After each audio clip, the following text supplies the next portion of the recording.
Brady Dale. I'm here at CES 2020, and I'm here with Jason Brett, the founder of the Value Technology Foundation. And we're here to talk about some updates the foundation has out of the U.S. Congress. Okay, so Jason, let's start off first with what the big news for your organization is, the development in Congress that maybe a lot of our viewers, readers might not know about. What just happened at the end of last year? Yeah, so at the end of last year, the National Defense Authorization Act was passed into law, which is an annual bill. It was very contentious this year, but it authorizes all the defense spending.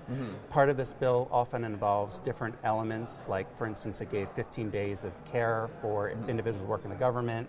It authorized the Space Force. What we also got authorized and what our Value Technology Foundation worked on was a blockchain briefing by the military that they'll have to do to Congress to talk about how they can look at implementing blockchain in certain areas. So the military is going to have to study blockchain, see how it fits into the kind of work that they do, and then go tell Congress whether or not they think it makes sense for them to pursue further. Correct, yes.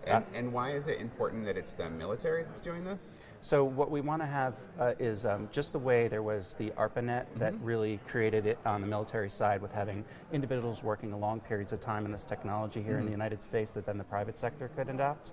We wanted the military to look at it so they can invest a long period of time in how blockchain could eventually evolve into something as strong as the internet and used within the military, and then see how there's ancillary private sector uses. And so in the bill, it requires the military to also share with Congress how there might be some private sector use cases that can be adopted from the way the military might use blockchain.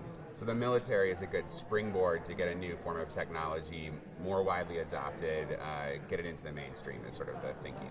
Yes, and the military already within the military has been very much interested in looking at blockchain technology, but just in no coordinated fashion. So this would have them at the highest levels look at blockchain and have it as part of their overall strategic plan.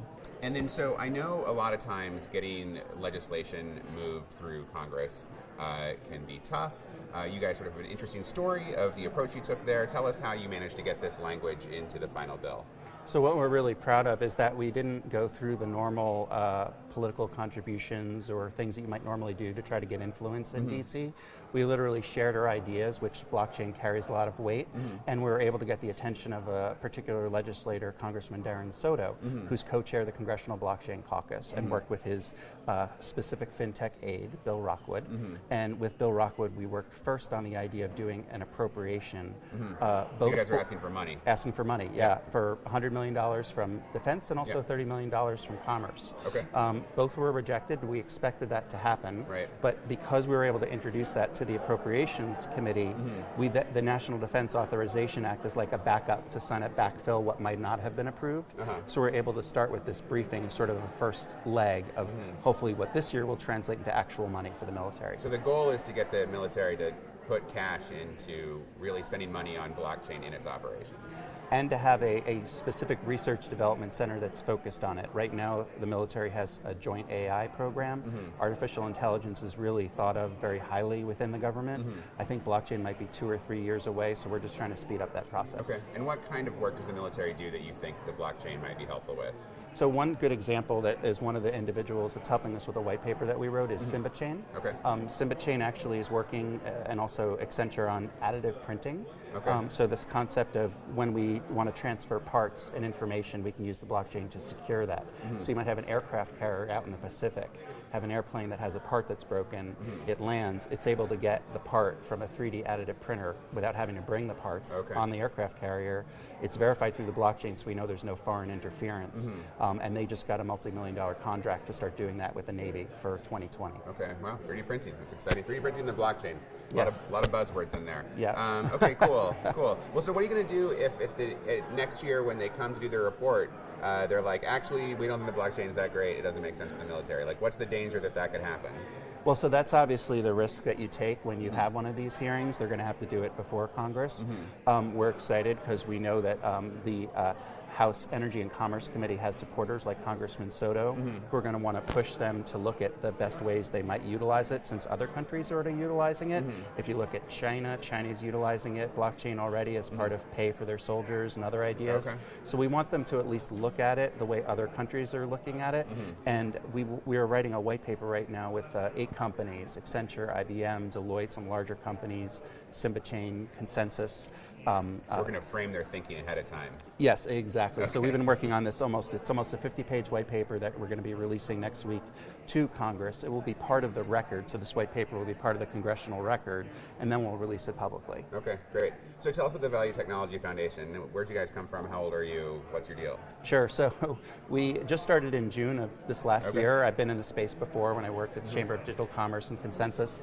Value Technology Foundation started June. Early on is when I started talking to Congress, when I had the idea for this, that we needed to sort of frame to congressmen and congresswomen how this industry works, from not through cryptocurrency or blockchain, but by getting one word that encompass all of these things so things don't get conflated. So if they have a problem with cryptocurrency, they don't throw blockchain out. And explain it all the same way, just as we had information technology for the internet. People don't work in the internet, they work information technology, IT. Pretty simplistic definition, but when you have 2 minutes of a congressman's time, if you can say, hey, there's blockchain just like the internet, and you have something like value technology, which is really the transfer of value, and that's what this whole industry is exploring, it's an easy way for them to access it and to put it together so that they can be more accepting and be willing to learn more about the technology. So are you guys it's the blockchain, not Bitcoin organization? Is that you guys' message? That is not our message. Okay. I actually wrote a white paper when we started last year in 2018, and I explained that the message is it's Bitcoin and blockchain. Okay. It's everything together. So it's Bitcoin, blockchain. In other words, we're all under the same camp. We're all in the same camp together. So it's that we don't want one to get thrown out because of the other. Okay, great. Cool. Well, thanks, Scott. Good to have you, Jason. We'll look forward to seeing the white paper when it comes out. Great. Thank you very much.